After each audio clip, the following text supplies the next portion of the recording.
Hello दोस्तों आपका स्वागत है डार्क स्टोरीज बाय आरके में। दोस्तों, अगर आपको डरावनी कहानियाँ या तंत्र मंत्र से रिलेटेड कहानियाँ सुनना पसंद है तो आप चैनल को सब्सक्राइब जरूर कर लें। दोस्तों, मैं आरके फिर से हाजिर हूँ आपके सामने एक नई कहानी के साथ, जिस कहानी का टाइटल है अधूरी साधना।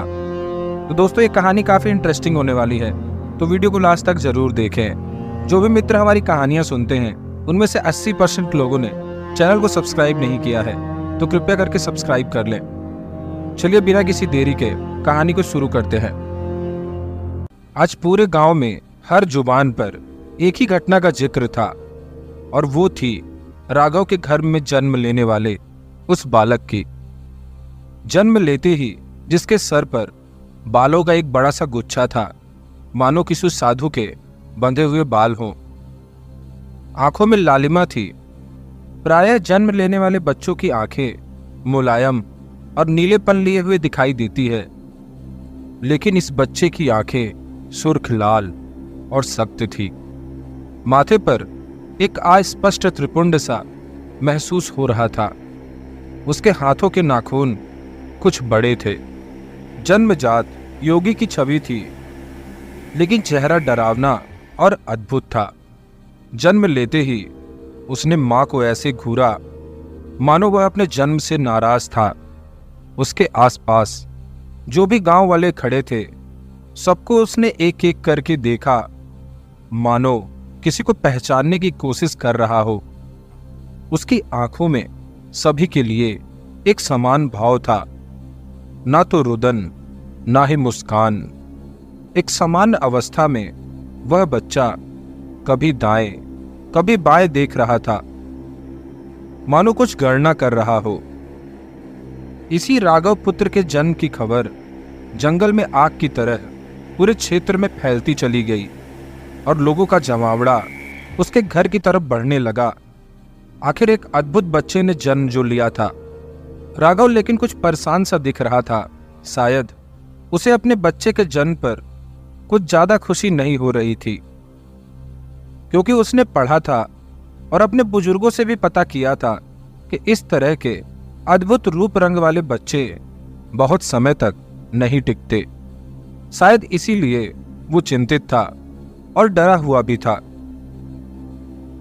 लेकिन इससे उलट राघव की पत्नी की आंखों में अपने बच्चे के लिए निश्चल प्रेम भाव उमड़ रहे थे। उसके लिए बच्चे के रूप, लावण्य, रंग और उसके जन्मजात कर्म कोई मायने नहीं रखते थे। वह बार बार अपने बच्चे को अपने सीने से लगाकर अपनी ममता उस पर न्यौछावर करने की पूरी कोशिश कर रही थी। जैसे जैसे गांव वालों की भीड़ राघव के घर को घेर रही थी, उस बालक के भाव और भी गंभीर होते दिख रहे थे।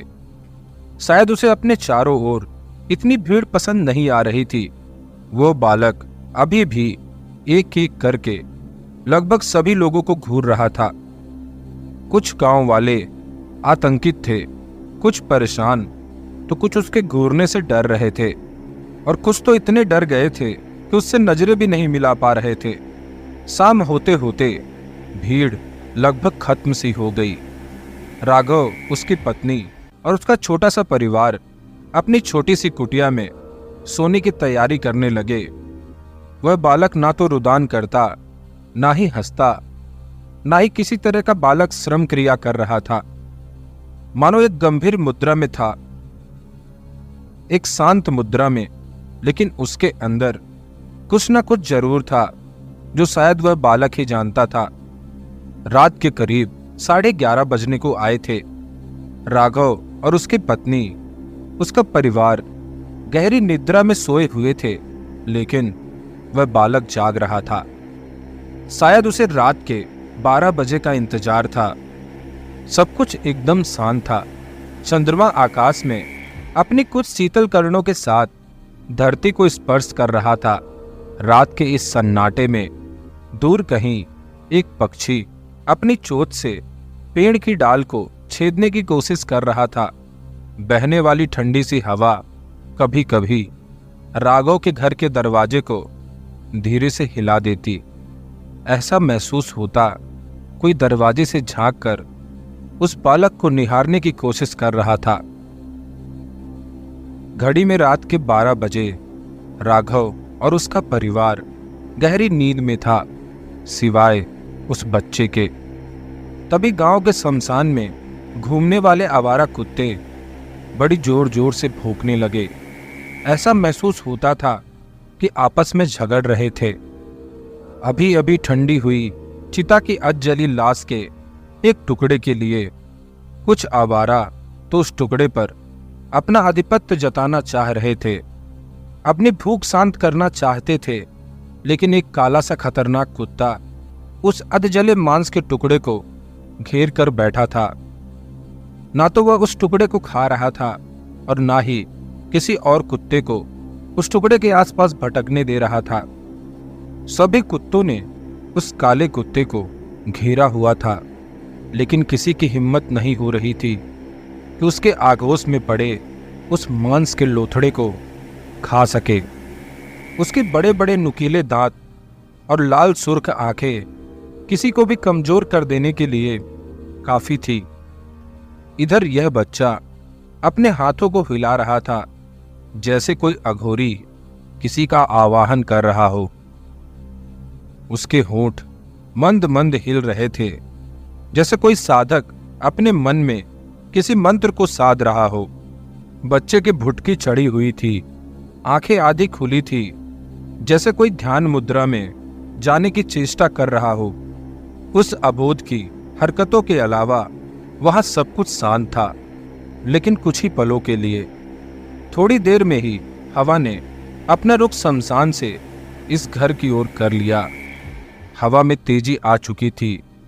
दूर मरघट के पास कुत्ते भौंकने की आवाज और कर्कश होने लगी थी। आकाश में चंद्रमा बादलों के साथ लुका छुपी करने लगा था। कभी रोशनी होती तो कभी एकाएक घुप अंधकार छा जाता। बरसात होने के कोई आसार नहीं थे, लेकिन फिर भी काले बादल और उसमें कौंधती बिजली माहौल को खतरनाक बनाने के लिए काफी थी। एकाएक वह काला कुत्ता अपनी जगह से उठा और राघव के घर की तरफ चल दिया। उस कुत्ते ने अभी भी अपने मुंह में उस अधजले इंसान के मांस का टुकड़ा दबाया हुआ था। अन्य कुत्ते अब शांत थे।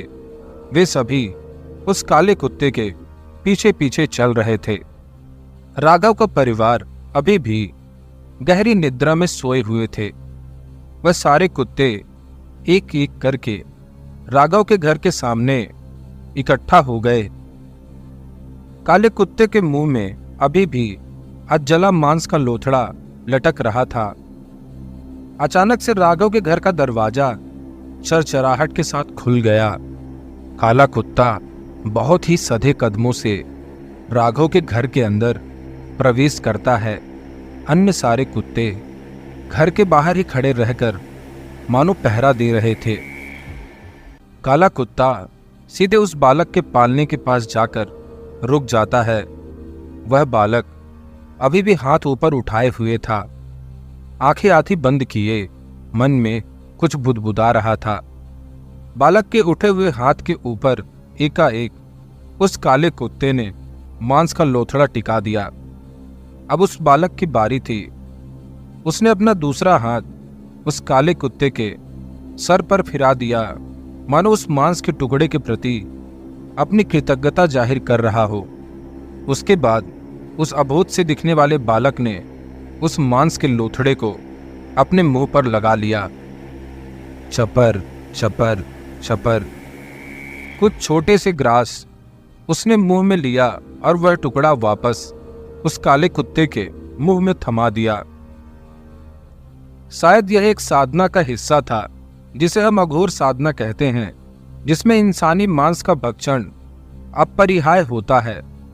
शायद जन्म लेने वाला यह बालक भी इसी अघोर पंथ का पालन कर रहा था और अपनी किसी पुरानी अपूर्ण साधना को पूर्ण कर रहा था।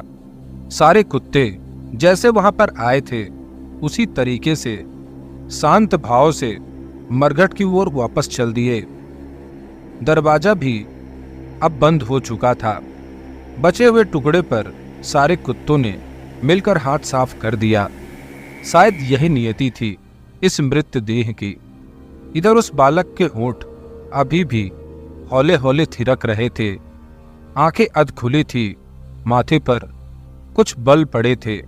पूरे कमरे में एक अजीब सी गंध फैली हुई थी, मानो मरघट में फैली हुई शांति। अचानक से राघव की नींद खुली। राघव ने देखा बालक गहरी नींद में सो रहा था। पूरा कमरा एक भीनी भीनी सी खुशबू से महक रहा था। किसी भी तरह की परेशानी का एहसास वहां नहीं था। जो कुछ भी कुछ देर पहले वहां घटित हुआ था उसके कोई निशान वहां मौजूद नहीं थे। हालांकि सब कुछ वहां अभी भी घटित हो रहा था। बालक के होंठ चलयमान थे, आंखें अर्ध अवस्था में बंद थी।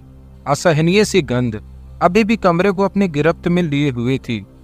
लेकिन राघव के जागते ही सब कुछ उल्टा ही था। राघव ने बालक को गहन निद्रा में सोता हुआ देखकर वात्सल्य से भरपूर एक मुस्कान बिखेरी और अपने बिस्तर पर जाकर पुनः सो गया। अगले दिन एक बार फिर राघव के घर पर भीड़ लगी हुई थी। जमावड़ा आज कुछ ज्यादा ही था। लोग ना जाने क्यों बालक के चरणों में फूल मालाएं व मुद्रा चढ़ाने में स्वयं को भाग्यशाली समझ रहे थे। और ये तो गांवों की परंपरा ही है। यदि एक ने कोई नया प्रयोग किया तो उसे दोहराने वाले पीछे नहीं हटते। फिर तो वो दिनचर्या सा बन जाता है। राघव का घर भी कुछ यही कहानी कह रहा था। बालक इस भीड़ में स्वयं को असहज महसूस कर रहा था। शायद उसकी साधना में यह भीड़ बाधक सिद्ध हो रही थी। वो नाराज था, लेकिन स्वयं को सामान्य दिखाने की चेष्टा कर रहा था। आने वाली हर रात में तंत्र की लगभग यही कुछ मिली जुली सी प्रक्रिया चल रही थी। जब तक वो बालक चलने फिरने में अक्षम था, सारी क्रियाओं का भार कभी प्रकृति ने तो कभी इन जानवरों ने उठाया हुआ था। बालक की साधना में किसी तरह की कोई रुकावट नहीं आ रही थी। बड़ी बात यह थी कि राघव और उसका परिवार और गांव वाले इन घटित होती क्रियाओं से बिल्कुल वाकिफ नहीं थे। आखिर एक साधक ही तो था वो बालक। जैसा चाहता था वैसा सिद्ध हो रहा था। आज की रात्रि चैत्र सप्तमी की काली स्याह रात थी। महाकाल रात्रि की ये रात साधकों के लिए अमृत समान मानी जाती है। अमावस होने की वजह से आकाश बिल्कुल अंधकार में डूबा हुआ था। बालक को भी रात्रि के 12 बजे का इंतजार था। रात जैसे जैसे स्याह होती जा रही थी, बालक के अधरों पर एक अजीब सी मुस्कान बिखर रही थी। शायद आज की रात उसकी साधना को मंजिल मिलने वाली थी, जिसकी खातिर उसने जन्म लिया था। एक तड़प थी उस बालक के जहन में, इस बच्चे के रूप में जन्म लेकर अपनी साधना को पूर्ण करने की। कोठरी के बाहर पंख फड़फड़ाते चमगादड़ों ने अर्धरात्रि का संदेश दिया। पूरा गांव गहरी निद्रा में था। राघव भी अपने परिवार सहित पूर्ण निद्रा में वशीभूत था। अब ये निद्रा वास्तविक थी या उस बालक के माया जाल का प्रभाव था। सब कुछ शांत था, एकदम शांत। अचानक से शमशान घाट से 4-5 कुत्ते अपने मुंह में मांस का एक ताजा और अध जला लोथड़ा लिए उसके कमरे में पुनः प्रविष्ट हुए। एक दिव्य गंध उस कमरे में फैल गई, जिसका एहसास होते ही बालक के चेहरे पर चमक आ गई। बालक अभी ठीक से बैठ भी नहीं पाता था, लेकिन लेटे लेटे ही उसने पद्मासन लगा लिया। आंखें बंद, अधरों पर एक कुटिल सी मुस्कान। होंठ हिल रहे थे, शायद कुछ बुदबुदा रहे थे। हाथ ऊपर को खड़े थे, शायद किसी का आवाहन चल रहा था। चारों पांचों कुत्तों ने उस बालक की चारपाई के चारों ओर बैठ गए। सिर्फ काले कुत्ते के मुंह में मांस का लोथड़ा था, जो ताजा था। शायद आज के शाम ही जली हुई एक लाश का था, और शायद उस बालक की साधना के लिए यह महत्वपूर्ण तत्व था। चारों तरफ बैठे कुत्ते सजग थे, जैसे उन्हें आदेश था किसी के भी आने पर साधना में विघ्न ना हो। अभी करीब 10 मिनट ही बीते होंगे। अचानक राघव की नींद खुल गई। ऐसा होना तो नहीं था, लेकिन हो गया। शौच के लिए राघव अपने कमरे से बाहर निकला और उसका कमरा उस बालक के कमरे से ही होकर बाहर जाता था। जैसे ही राघव के पैर उस बालक के साधना कक्ष में पड़े, कुछ पल के लिए मानो समय रुक सा गया। बालक अभी भी उस अधजले मांस का भक्षण कर रहा था। सारे कुत्ते उसे चारों ओर से घूर रहे थे। इस बार राघव उस मायावी पास में नहीं बंधा था, क्योंकि पिछली रात उस अघोरी बालक ने उस कमरे को तंत्र विद्या से बांध रखा था, जिसकी वजह से अंदर जो कुछ घट रहा था वो ना दिखकर राघव को वो दिख रहा था जो कि वो सोच रहा था। लेकिन आज मांस भक्षण की वजह से ये ब्रह्मजाल फिलहाल टूटा हुआ था। राघव की आंखें जैसे ही बालक के ऊपर पड़ी, वह स्तब्ध सा रह गया, क्योंकि बालक के मुंह में अभी भी मांस का टुकड़ा था, जिसे वो चपर चपर की आवाज के साथ खाने की कोशिश कर रहा था। सामने कमरे में लाल लाल आंखों के साथ वो जंगली कुत्ते लाइन से बैठे थे। राघव ने अपने कदम पीछे लेने चाहे, लेकिन वो असफल था। अचानक ना जाने क्या सोचकर वह उस बालक की तरफ बढ़ा। उसके दिमाग को इस अप्रत्याशित सी घटना का कोई प्रत्युत्तर नहीं मिल रहा था। यह क्या हो रहा था और क्यों उसे नहीं पता, लेकिन बालक अघोरी समझ चुका था कि राघव की उपस्थिति उसकी तंत्र साधना में एक रुकावट बनने वाली है। उसने अचानक से अपने पिता की तरफ आंखें लाल करते हुए देखा। जैसे ही राघव की निगाह उस बालक की निगाह से मिली, राघव मूर्छित होकर गिर पड़ा। अब उस बालक की साधना अनवरत चल रही थी। सुबह की प्रथम किरणों के साथ ही सारे कुत्ते पिछली रात की तरह बचे टुकड़े को लेकर शमशान घाट की तरफ लौट चले। अब कमरे में सिर्फ राघव मूर्छित अवस्था में पड़ा था और वो बालक जो आराम से अपने पालने में सो रहा था। सुबह चिड़िया की चड़चड़ाहट के साथ परिवार के अन्य लोग जाग चुके थे। अपने बगल में राघव को ना देखकर उसकी पत्नी चिंतित हो गई। यह कहाँ चले गए कहते हुए वो बाहर को आई। किसी आशंका से उसके पैर कांप रहे थे। उसे लगा कि राघव के साथ ही साथ कहीं बालक भी मुसीबत में ना हो। वह जैसे ही बालक के कमरे में आई, उसकी चीख निकल गई, क्योंकि राघव अभी भी मूर्छित अवस्था में जमीन पर लेटा था और बालक अपने पालने में यथावत सो रहा था। क्या हुआ जी तुम्हें? आपको क्या हुआ? कहते हुए वो आर्तनाद करने लगी। परिवार के अन्य सदस्य कमरे में आ गए। उन्होंने राघव के चेहरे पर पानी की छींटें डाली। मैं कहाँ हूं? कहते हुए राघव सबकी ओर चौंक कर देखने लगा। तुम लोग यहाँ क्या कर रहे हो? उसकी पत्नी कुछ कहती इससे पहले ही उस बालक ने अपना हाथ उठाया। हाथ ऊपर उठते ही बालक के होठों से निकला, वहीं रुक जा। राघव की पत्नी का आश्चर्य का ठिकाना नहीं था। कुछ दिनों का ये बालक, जिसने अभी तक अन्न का एक दाना तक ग्रहण नहीं लिया, जो उठ बैठ तक नहीं सकता, वो बोल कैसे सकता है? और वो भी इतना कठोर। उसे अपने कानों पर विश्वास नहीं हुआ। उसने एक बार पुनः पूरे कमरे को बारीकी से देखा कि ये आवाज उसकी मति भ्रम तो नहीं है, यह किसी और की आवाज तो नहीं है। लेकिन कमरे में कोई नहीं था सिवाय उस बालक के और मूर्छित राघव के। राघव की पत्नी पुत्र स्नेह से वशीभूत होकर दौड़कर उस बालक के पास आई और उसे ममताई आंखों से निहारने लगी। किसी अनहोनी की आशंका के साथ उसके हाथ पांव कांप रहे थे। यह तुम हो? मानो उसके होंठ बड़बड़ा रहे हो। अचानक से वह बालक ठहाका मारकर हंसने लगा। मासूम सी हंसी थी, लेकिन कर्कश थी। राघव की पत्नी इसका मतलब नहीं समझ सकी। यह सब क्या था? कहीं वह कोई सपना तो नहीं देख रही? यह मुझे क्या हो रहा है? कहीं कोई भ्रम तो नहीं? बस सोच रही थी कि तभी बालक एक बार फिर से हंसने लगा। हंसी में मासूमियत थी, लेकिन एक आदेश था। फिर बालक कहता है, अब की बार तेरे अंकुश में नहीं आऊंगा। मुझे अपनी अधूरी साधना पूरी करनी है। ये क्या शब्द थे, राघव की पत्नी के समझ से परे। बालक पुनः बोला, मेरी साधना के रास्ते में आने की कोशिश मत करना। एक बार धोखा खा चुका हूं, हर बार नहीं।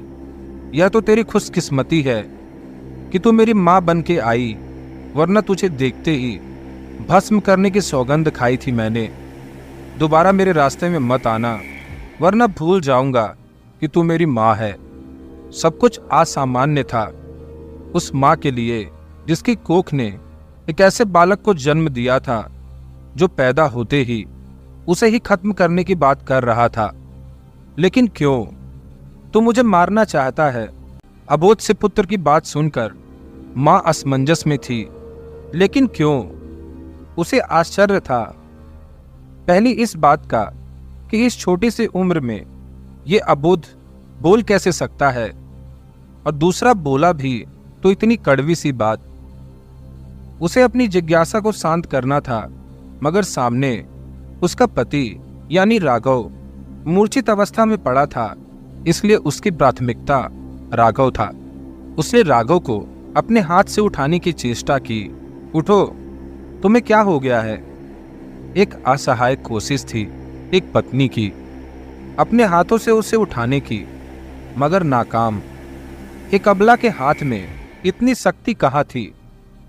अचानक उस अबोध बालक ने अपने हाथों को दोबारा उठाया, कुछ इस तरह से मानो अपने हाथों से किसी भारी चीज को उठाने की कोशिश कर रहा था।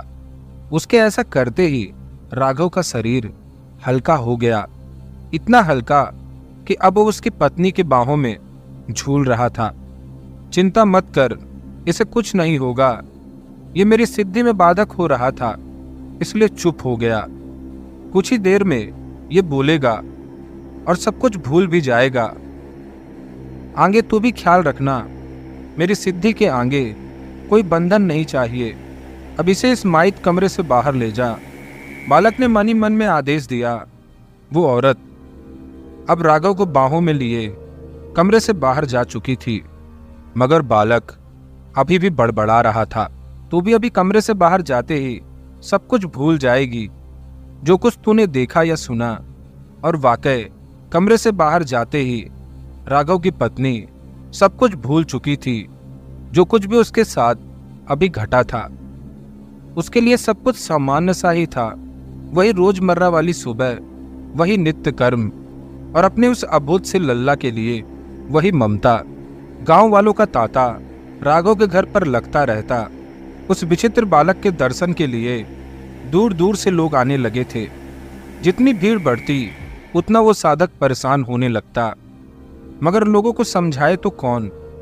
बालक को रात्रि की साधना के लिए सुबह से शाम तक जागना भी आवश्यक था, जिसमें ये गांव वाले दर्शनार्थी बाधक बनने लगे थे। अब इसका एक ही तोड़ था।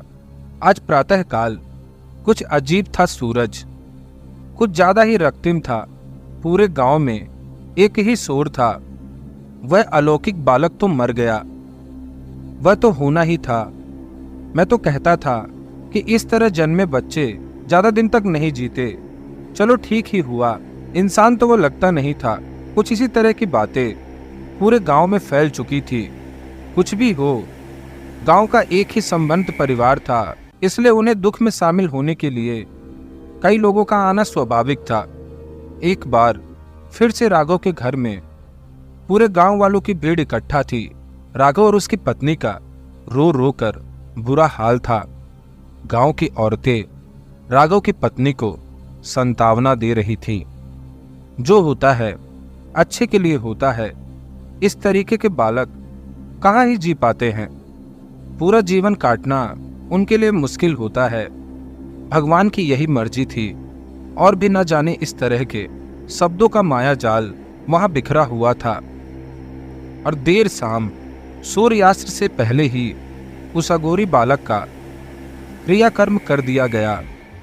सभी लोग दुखी मन से अपने अपने घर पर वापस आ गए। ना जाने कितने तरह की चर्चाओं से पूरा गांव भरा हुआ था। कोई उसके जन्म को शुभ बता रहा था तो कोई अशुभ। राघव और उसकी पत्नी का रो रो कर बुरा हाल था। आखिर कैसा भी था, उनका जना पुत्र था। और इसी बीच सूर्य भगवान अस्तांचल की ओर चले गए। एक बार फिर से गांव कालिमा ओढ़ चुकी थी। अमावस में सिर्फ 2 ही दिन बचे थे। ये रात भी स्याह थी। उस अघोरी बालक को अपनी साधना किसी भी हालत में पूरी करनी थी। राघव का वही कमरा। ठीक 12 बजते ही उस अघोरी बालक ने अपने हाथों से एक बूंद खून का अपने पालने से नीचे गिरा दिया। जा, अब तेरा काम खत्म। मेरी रक्त से अपनी प्यास बुझा। वो ना जाने क्या बुदबुदाया और वाकई वो रक्त की एक बूंद जमीन पर नहीं गिरी, हवा में ही गायब हो गई, मानो किसी ने अपनी जीभा में लपक लिया हो। यह था माया प्रेत, जिसने अघोरी बालक की आज्ञा का पालन किया था। पूरे गांव के लोगों को प्रातः काल से ही अपने माया पास में बांध लिया था। सूर्य उदय होने से रात 12 बजे तक जो कुछ उस प्रेत ने गांव वालों को दिखाना चाहा, उन्हें वही दिखा एवं महसूस किया। ये सब कुछ उस अघोरी बालक की मनसा रूप से ही हुआ था, ताकि पूरा गांव जान जाए और मन में बिठा ले कि राघव का वो अलौकिक बच्चा अब इस दुनिया में नहीं है। उसके बाद कोई भी किसी प्रकार का अनावश्यक चढ़ावे के साथ राघव के घर की तरफ आना बंद कर दे। उस अघोरी की साधना के लिए यह अत्यंत आवश्यक कदम था। राघव और उसकी पत्नी रात के 12 बजे उस माया से मुक्त हो गए। लेकिन अन्य गांव वाले जो कुछ पूरे दिन घटित हुआ था वो भूल चुके थे। लेकिन वो दोनों ही उस बालक की सीमा रेखा में थे और उसके काम आने वाले थे और फिलहाल उसके पालक थे। इसलिए उनको तो अर्धरात्रि में जागना ही था। राघव और उसकी पत्नी को जागते ही पालने में उनका वह अघोरी पुत्र उनको मंद मंद मुस्कुराता हुआ दिखाई दिया। लेकिन गांव वालों के मानस पटल में यह बात घर कर चुकी थी कि वह बालक अब इस दुनिया में नहीं है। और शायद यही खेल था उस अघोरी का। वह नहीं चाहता था कि रोज गांव की भीड़ आकर उसे तंग करे, उसकी साधना में खलल डाले, क्योंकि उसके सर से पानी अब ऊपर आ चुका था। लोग दुनिया भर के चढ़ावे, फूल, फल, माला, ना जाने क्या क्या चीजें उसके पास रखते थे, उसे चढ़ाते थे। उसे अपनी रात की साधना के लिए तैयारी करनी पड़ती थी, जिसमें उसे खलल महसूस होती थी। और इस बात का एक ही तोड़ निकला था, वो था पूरे दिन किसी भी गांव के आदमी ने राघव के घर की तरफ रुख नहीं किया था। अमावस को अब सिर्फ 2 दिन ही बाकी थे। अघोरी को बहुत सारे क्रियाकलाप पूरे करने थे, जिसके लिए आज रात से ही काम पर लगना था और ना जाने कितने ही जानवरों को इस काम पर लगाना था। मसलन वो शमशान के कुत्ते, रात्रि उल्लू, रात्रि में रोशनी के लिए जगाए गए जुगनू और रक्त बलि की पूर्ति के लिए एक मानव जो घर में ही मौजूद थे। लेकिन उस साधना को पूरा करने के बाद उसका प्रभाव क्या होना था। रात अपने पूरे सबाब पर थी। आकाश में काले काले बादल घुमड़ रहे थे। हवा धीमी गति से बह रही थी। शमशान की तरफ से उड़कर आने वाले उल्लुओं की चीख भय का मिश्रण था, जो ना जाने क्यों आज अपने आप निर्जन स्थान को छोड़कर राघव के घर की तरफ बढ़ रहे थे। राघव का घर चारों ओर से कई घने पेड़ों से घिरा था, जिसकी वजह से वह और भी भयावह प्रतीत हो रहा था। बालक अघोरी को अपनी साधना के लिए ऐसे ही अंधकार की आवश्यकता थी, लेकिन कुछ पलों के लिए उसे रोशनी भी चाहिए थी और इसकी पूर्ति के लिए जंगलों से जुगनुओं का एक बड़ा सा झुंड तेजी से अघोरी की तरफ बढ़ता चला आ रहा था। आज शमशान में चिताओं की रोशनी कुछ ज्यादा ही लालिम मिश्रित थी। सारे कुत्ते अपने अपने कर्मों में लगे हुए थे, मानो उन्हें किसी ने ये काम सौंपा हो। एक एक करके सभी कुत्तों ने अधजली लाशों के टुकड़े इकट्ठा करना शुरू कर दिया। सभी बड़ी जल्दी में थे, मानो किसी मुहूर्त से पहले ही सारा काम निपटाना था।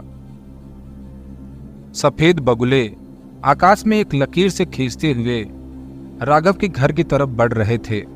दूर गांव के एक छोर से सियारों के रोने की आवाज आने लगी थी, जिनका उत्तर गांव के कुत्ते भी दे रहे थे। एक भयानक वातावरण था। आज राघव के घर के चारों ओर रात के 11 बज चुके थे।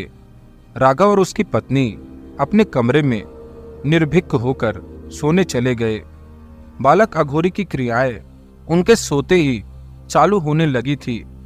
इस वक्त उसकी आंखों के बीच की पुतलियां माथे की तरफ चढ़ी थी, मानो बीच मस्तिष्क पर उसका ध्यान केंद्रित हो। होंठ हिल रहे थे, शायद किसी अलौकिक मंत्र का जाप चल रहा था। उंगलियां एक अजीब सी मुद्रा में एक दूसरे के ऊपर चढ़ी हुई थी। वह समाधिष्ठ लेटा हुआ था, लेकिन अगर सही से देखा जाए तो लगता था कि वह पालने में बैठा है, किसी अघोरी की भांति, किसी समाधि में लीन। उसके पालने के चारों ओर तांत्रिक विधान का सारा सामान सही तरीके से सजा हुआ था।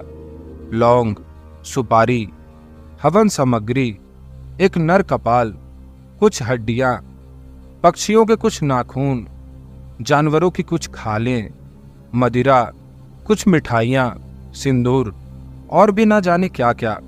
अब यह नहीं पता था कि इन सभी वस्तुओं का इंतजाम किसने किया था। शायद जिन शक्तियों को वह साध चुका था, उन्हीं ने ये सारा इंतजाम पूरे किए थे, क्योंकि वह तो कहीं जाने लायक ही नहीं था। लेकिन सच बात तो यह थी कि ये सारे इंतजाम राघव ने ही किए थे।